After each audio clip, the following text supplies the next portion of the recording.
Hi, Anderson, and thank you for having me back on your show. I would like to follow up on some of Mrs. Green's assessments of the freedom of speech cases currently at hand.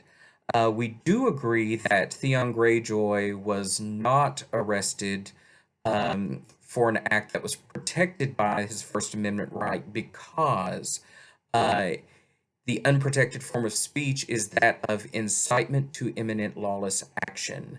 And of course, government can restrict speech if it is directed to inciting or producing imminent lawless action and is actually likely to produce some action.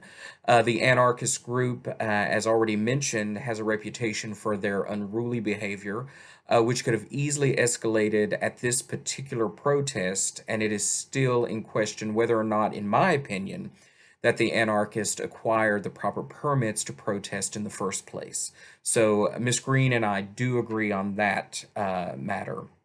On the second lawsuit, however, I do disagree with Ms. Green's assessment in terms of Westboro and the Log Cabin Republicans as they are suing because they feel that the emergency ordinance is an unconstitutional restraint on their First Amendment rights.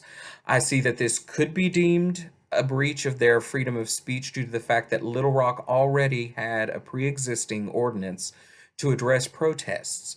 The inclusion of the emergency ordinance from the city put an additional restriction on their time, place, and manner, which goes far beyond the restraints in the previous protest ordinance, which means the new ordinance would distinguish the basis of the purpose and the character of each speech and protest.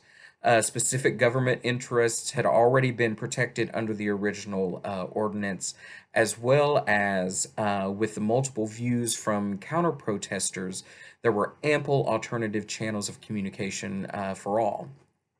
Another area where Miss Green and I disagree is with Westboro Baptist Church arguing that the public decency law of Arkansas is unconstitutional.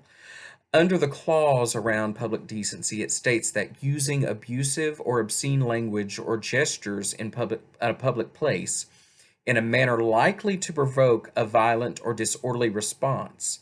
Um, this is basically an attempt to use the fighting word law.